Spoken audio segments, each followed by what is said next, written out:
parler, l'aptitude à s'exprimer avec aisance pour prêcher la parole de Dieu accompagne le ministère des Noirs vers le masque. Et ces numéros vont vous permettre de les découvrir davantage. Bon après-midi. Merci. Prophète, je parle avec votre épouse, Madame Kunku Dorcas. Elle a accepté. Elle m'a même passé votre numéro parce que je voulais passer par elle. Qu'est-ce qui a vraiment bâti cette grande confiance dans votre couple? C'est pas très bien ce qui a en fait fondé cela, mais je peux dire que c'est parce que nous sommes rencontrés Dieu, et en plus il y a sincérité et fidélité qui a en fait renforcé ces choses, mais naturellement je pense que ça vient de Dieu. Et vous utilisez un même numéro, vous deux? C'est ce qui est compliqué. Il faut dire que nous utilisons presque le même numéro, il faut le dire comme ça. C'est vrai qu'elle a son phone, elle a ses numéros d'ailleurs. J'ai aussi un phone à moi, mais c'est en fait dans notre façon de vivre, il s'est fait que personne n'a quelque chose pour lui. Quelquefois, on fait même des blagues, et elle dit même ma veste ne m'appartient pas, le téléphone sonné, que je suis là, je le prends, et si jamais le mien a sonné, elle le prend sans aucun problème. Donc ce qui a fait qu'on est une seule personne en fait. Et quelle est la présence de Dieu? Il y en a toutes pleines. Il y en a toutes pleines. Je dirais tout cantique qui exprime en fait la grandeur m'emporte. Mais je crois que déjà si je peux prendre le cantique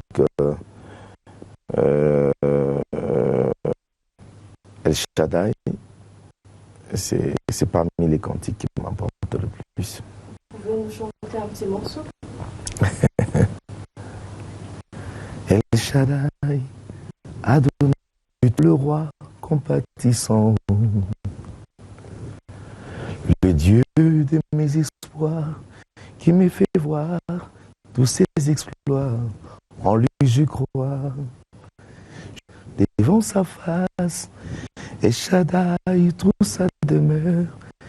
Dans mon cœur, laisse-moi t'écrire un chant d'amour. Restons ensemble pour toujours. Malheureusement, je ne pourrai pas vous accompagner avec ma voix. Mais pasteur, prophète, Israël Dodo Kamba, représentant les gars, vous avez non seulement les églises ici à Kinshasa, dans les provinces, aussi à l'extérieur du pays. Alors, dans votre église, vous n'enseignez pas seulement les fidèles, les membres, mais aussi des serviteurs des dieux. Mais vous, qui l'évangile? Merci. Parmi les enseignements aux serviteurs dans le ministère, j'ai dit toujours connaître l'appel et les tactiques de quelqu'un par celui qui l'a enseigné dans un art. Il faut avoir été enseigné par quelqu'un pour retrouver les traces. Par mon pasteur, je n'en ai pas eu deux. Le pasteur Eli Kadima, c'est lui qui a posé le fondement de ce que j'ai reçu comme base, comme enseignement. C'est seulement lui? Principalement, oui. Alors, quel est ce livre qui, avant de prendre votre portrait, ce sera notre toute première rubrique? Quel est ce livre de lire ces jours-ci? En tout cas, citer les noms, nommer les gens, j'ai les livres que j'ai lu les plus, c'est la Bible. Ok. C'est la Bible. C'est la Bible que je lis tout le jour et à tout moment et à chaque instant. Ok, une pause et ce sera pour prendre votre portrait et et nous allons continuer. Merci. Ces numéros. Merci.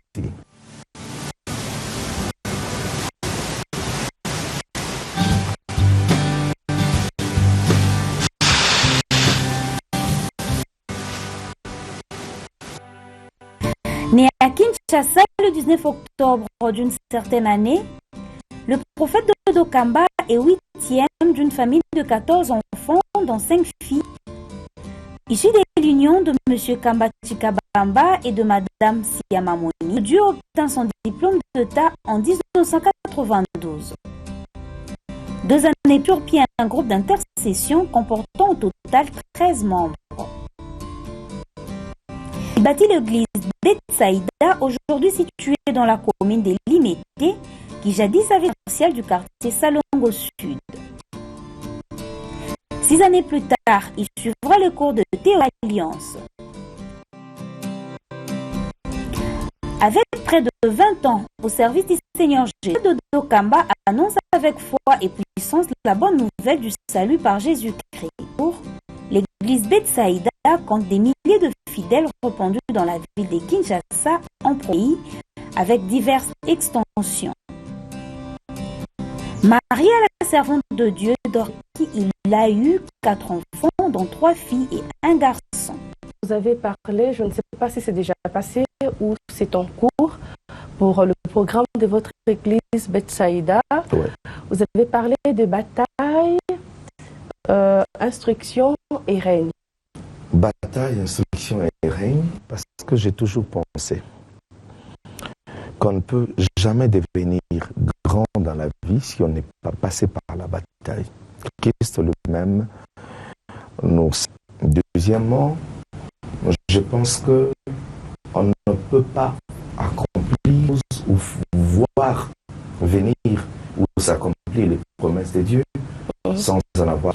Et j'ai toujours pensé que l'instruction est un élément majeur pour nous amener à accomplir parfaitement l'œuvre de Dieu sur terre. Si tu n'as pas reçu l'instruction, suffisamment de la vie, tu as les talents, il y aura 2 grands problèmes qui se présenteront dans ta vie. Le premier, c'est que ne pas avoir l'instruction suffisante ou avoir le canevas, comme je l'ai dit autrement, Dieu risquera de retarder l'accomplissement de certaines promesses parce que toute la connaissance. Autrement, tu pourras vivre la gloire, les choses, mais c'est cette élévation qui t'écrasera parce que tu n'en as pas reçu l'instruction. L'exemple disait, il voulait bien sauver les enfants d'Israël. Mais au départ, il a compris qu'il n'avait pas reçu l'instruction. Dieu va les retirer de ces lieux pour Jétro. Il ira apprendre pendant 40 ans. Et il est resté patient. Et j'ai toujours pensé que lorsqu'on reçoit l'instruction par de Dieu, on pourra facilement accomplir l'œuvre et réussir avec ça des problèmes. Et troisièmement, c'est le règne. Le règne est au rendez-vous de tout ce que Dieu, celui qui a reçu vraiment l'appel du Seigneur, ou tout celui qui travaille bonnement ici. Et sur son chemin, il trouvera la gloire, le règne plusieurs jours. Et si on parlait aussi, pendant qu'on y est, de prix des leaders, c'est aussi un de vos messages. Oui, le prix des leaders, j'ai des méandres qui sont au rendez-vous à conduire les autres. Il y a beaucoup trop des problèmes, le haut et le bas, et les caractères qu'un leader doit avoir, la mission que le Seigneur lui a confiée. Entre autres, derrière tout ça, l'homme est appelé de son leadership, et j'ai montré, et nous assurons personnes meurent pour laisser une philosophie, mais ils n'ont pas bénéficié financièrement ou matériellement de tous les avantages du combat. Mais tout simplement, ils ont réussi à faire triompher une philosophie.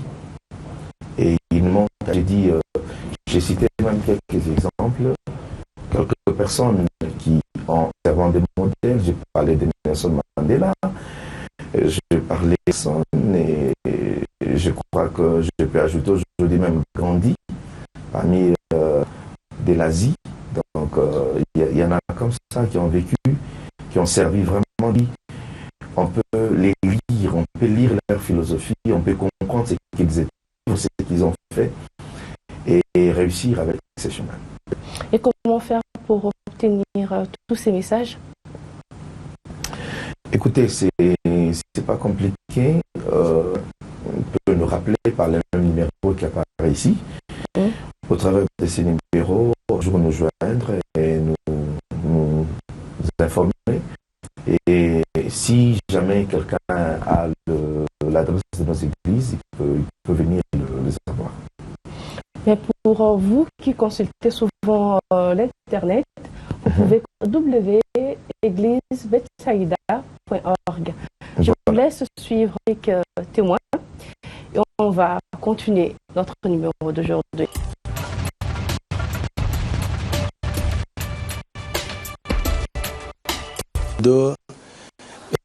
Vous êtes un homme vraiment et je suis très heureux de vous avoir rencontré dans ma vie. Donc, je profite beaucoup de vous en tant que serviteur de Dieu. Vous me donnez la nourriture. Je suis sûr qu'en restant, j'apprendrai beaucoup. Alors, les conseils que je peux lui donner, c'est de pouvoir foncer, aller de l'avant. Il est encore jeune, il doit foncer, il est vrai, qu'il ne soit pas attentif à ceux qui veulent, donc qu'il ferme l'oreille, ses oreilles, par rapport à l'acteur. Je sais qu'aujourd'hui, quand quelqu'un est élevé, souvent il y a des cas. Bon, le prophète de Dokamba, je l'ai connu. Je ne sais pas son sens, mais ce qui est sûr, c'est que j'avais l'habitude de l'événement chrétien dans beaucoup d'autres circonstances dans la ville, à la parole de Dieu. C'est ce qui fait que lui, de temps en temps, on s'approchait. Bon, il m'estimait par tout ce que je faisais comme travail à la télévision. Moi aussi, je le faisais comme travail côté œuvre de Dieu. C'est ce qui fait que nous allons nous rappeler. Un premier travail, c'était, si j'ai bonne mémoire, l'émission Carrefour Matin. On va basculer dans le grand entretien. Il a été plusieurs fois un de mes invités avec lui. Donc, je vais le conseiller qu'il demeure, qu'il persévère hors d'idées. Je sais que demain, après-demain, ça pourra produire le tas. Mais si je peux encore apporter un autre conseil, c'est que ce dodo s'ouvre encore davantage à d'autres serviteurs de Dieu aussi, parce que ce qu'il est national, c'est-à-dire je sais que je connais sa ligne de conduite, il travaille avec n'importe qui, il est strict en ce qui concerne les témoignages, la qualité du travail, je sais aussi la médiocrité, tout ça je sais. Néanmoins, pour bénéficier aussi de leur expertise, on a besoin de bénéficier aussi de la qualité du travail qu'ils font. Donc, d'autres serviteurs, moi, si j'apprends qu'il va prêcher dans telle ou telle autre église, ça me fait, parce que la richesse que Dieu a placée en lui doit bénéficier, c'est le corps de Christ. Le prophète de Dokamba aujourd'hui, comme vous le savez aussi bien, plusieurs personnes y à le voir, c'est un homme, à part ce que nous voyons, un homme de Dieu et un chrétien. Je ne je ne veux pas dire ici que je suis très, très, très proche de lui. Et nous sommes vraiment en lien chaque fois qu'on a le et que nous le faisons avec son épouse aussi en particulier. Donc, c'est un homme de Dieu que j'admire beaucoup, que j'apprécie énormément par la qualité du travail, de l'organisme qu'il a, la qualité du message donné, la qualité aussi des fils qu'il suscite dans son église et autres générations, mais aussi pour l'église du Congo, pour le bijou qu'il a même fait au niveau de Salongo. Nous ne pouvons que lui jeter des fleurs pour cela. Je crois au travail pastoral que le prophète et tu ne dois pas l'oublier. Nous avons besoin du message prophétique que tu as dans cette nation. Et surtout au niveau des conférences, moi je souhaite te voir lors des conférences de Dieu pour faire part du message que Dieu t'a donné. Je sais qu'en tant que pasteur, tu dois faire beaucoup de que le pastoral puisse te déformer. Je veux te voir prophète avec le puissant message que Dieu t'a donné pour vraiment besoin de ça. La troisième des choses que je veux dire, j'aimerais te voir écrire donc un de tes messages. Je l'ai suivi, j'étais à Bujumbura, puissant et formidable. J'ai même appelé ma femme et je lui ai dit, regarde, suis un peu ce message. Elle m'a dit, mais c'est qu'elle avait beaucoup de charisme. J'ai dit, non, c'était la mienne, moi. Imagine un peu, c'est le prophète de Dokamba, à Kinshasa, il fait revoir tes messages aussi, écrits. Et tu peux penser à commencer à écrire, le temps pour ça, mais il y a beaucoup de structures aujourd'hui qui peuvent écrire tes prédications, qui peuvent devenir des messages. Voilà, que Dieu te bénisse, bénisse ton épouse et toute ta famille. Je t'aime beaucoup et que nous allons nous voir très bientôt. Bye bye. C'est un bon... Et il joue très bien son rôle de père. Donc il n'y a pas à se plaindre à ces sujets. Les bons, je veux énumérer un seul bon souvenir que je ne peux jamais oublier. Avant que nous puissions nous marier, un mois, on a annoncé, on a fait nos invités. C'est vrai que je suis tombée malade, j'étais sérieusement malade parce que je me suis mariée. Nous sommes allés voir le médecin. On nous a annoncé que j'avais la tuberculose. Et c'était dur, je me suis dit, mais comment est-ce que ces genres de c'était tel que c'était. Et puis, les parents ont appelé mon mari pour lui dire, non, vous devez reporter. Il dit, je ne reporterai pas le mariage. Je veux épouser ma femme. Bien qu'elle est malade, c'est elle que je veux épouser. Alors, les parents ne pouvaient plus rien faire. Nous nous sommes mariés. Il m'a tellement soutenue que c'est arrivé que j'ai pu oublier que j'étais malade. Vous posez la question à toutes ces personnes qui sont passées par là lorsque tu as découvert tout à toi, tout est individuel, c'était soutenu et je ne peux jamais oublier. J'étais guérie avant même que je ne puisse terminer la cure. Mon chéri, toi qui me suis, je te demanderai, c'est vrai que le chemin, nous avons déjà fait un grand parcours, mais ce qui nous reste à faire est énorme. Tout ce que je peux te demander, toujours positif comme tu l'as toujours été dans ce que tu as comme projet. Et je sais que tout ce que tu déclares, tout ce que tu aimes, finit toujours par arriver. Mais mon conseil est que tu ne réfléchisses pas pour que tu atteignes l'objectif que tu as à atteindre. Un bon père pour tes enfants et que notre famille puisse demeurer toujours solide. Le conseil que je peux lui prodiguer. Je suis émotionné.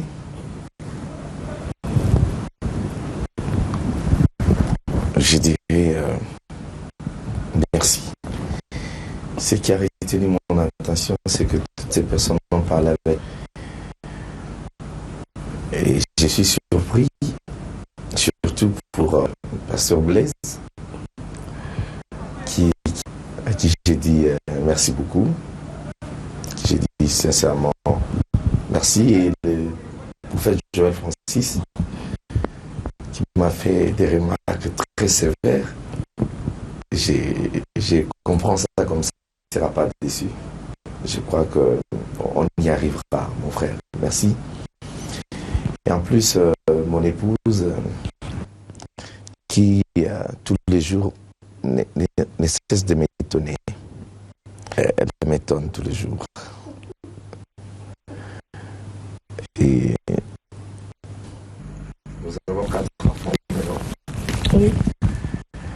Et nous-mêmes nous disons déjà que on a fait. Elle vient de me rappeler que le chemin qu'il nous reste à faire est encore assez long. Comme je ne cesse de le faire pour elle. Prophète Israël, de notre numéro d'aujourd'hui, c'est derrière le masque. Alors, premièrement, sur comment guérir les blessures intérieures et après, faites. Le cœur est tellement sensible que Dieu, en nous créant, il a placé le cœur au central dans le corps. À tel enseigne que là où se trouve le cœur, personne ne peut tout. Même si on fait comme ça avec le doigt, ça n'atteindra jamais. C'est tellement au milieu que le Seigneur a bien préservé déjà au départ sa façon de l'homme soi-même. Et la parole de Dieu dit à ce sujet: garde ton cœur plus que toute autre chose, car c'est de lui vient. Et quand le cœur est malade, l'homme est paralysé. Quand le cœur a des blessures, on ne peut même pas réussir ce qu'il y a dans le cerveau. On ne peut même pas réussir. Même si on a des bons projets, même si on a belles idées, même si on en a les capacités physiques, souffre si le cœur a des blessures, on ne saura même pas donner le meilleur de soi-même. Comment plutôt guérir les blessures des cœurs? Je dirais ces deux choses, il faut apprendre et accepter des choses. Apprendre et accepter. Parce que c'est pas facile. Mais apprendre à le faire, oui, on peut y arriver. Apprendre à les cœurs, c'est tout un exercice, c'est tout un enseignement. Et comment y arriver? Il faut toujours savoir qui blesse. Si quelqu'un te déçoit, il faut savoir que derrière cet acte, derrière cette histoire, il y a souvent le plan de Dieu qui consiste. Et que le faute des autres, les blessures des autres, les attaques, les combats des autres nous rendent finalement forts pour l'avenir et nous préparent pour le reste du chemin à faire. Alors prends ça en bien, de bon côté. C'est qu'il m'a combattu, mais il m'a aidé de devenir celui que je suis devenu aujourd'hui. Comme un jour, Joseph a dit: vous m'avez vendu, vous mes frères, vous m'avez permis que par cette vente, je devienne important aujourd'hui. Donc, s'il n'est jamais important en Égypte comme il est devenu un jour, donc, prends de bon côté tous les combats que tu as subis dans ta vie. Alors, tu auras une facilité de pardonner ceux qui t'ont combattu et ceux qui t'ont blessé. C'est la première remède.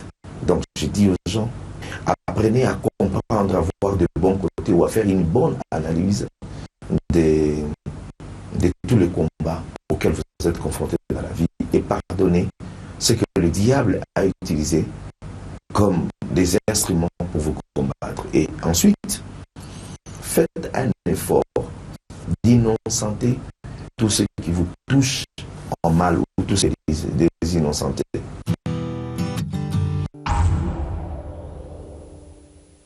Et nous en profitons aussi pour passer à notre troisième rubrique, Lingua.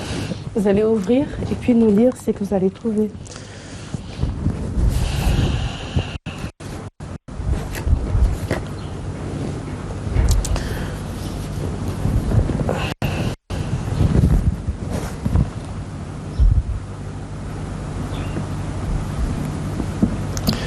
Okudieli, la Antu, Diamo, Luvu, Utoi, Ku Elumbwelu, Nduya, le Congo. Vous avez une idée si c'est en quelle langue? Ah, c'est difficile. Et pourtant, c'est un verset que vous lisez beaucoup, qui constitue même un des points de votre vision de l'église Bethsaïda.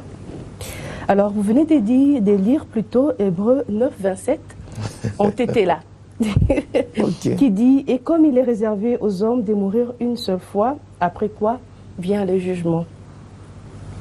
L'homme dédié, et dites-nous quelles sont les pistes, des solutions pour réintégrer les enfants de la rue dans la société. C'est de penser à leur éducation, santé et avenir. Et pour résoudre ce problème, il faudrait leur trouver le cadre qu'il faudrait.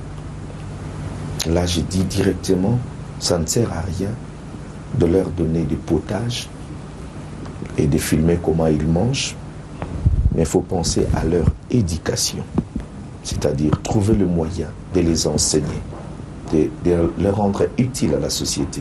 Deuxièmement, leur donner une bonne santé. Troisièmement, penser à leur avenir pour leur caser et orienter par rapport à ce qu'ils peuvent faire.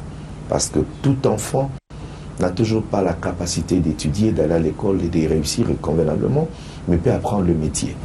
Donc tout ça, ce sont des éléments qu'on peut réunir et rassembler. Et il faudrait les moyens pour le faire, il faudrait les moyens pour y arriver. Et sur ce, je demande déjà à ceux qui dans ce pays, font des œuvres caricatives, de pouvoir vraiment penser à ce genre de choses, ou carrément, je demande à ceux qui leur disposent de moyens de le faire encore plus, parce qu'il faudrait des cadres pour arriver à ces résultats.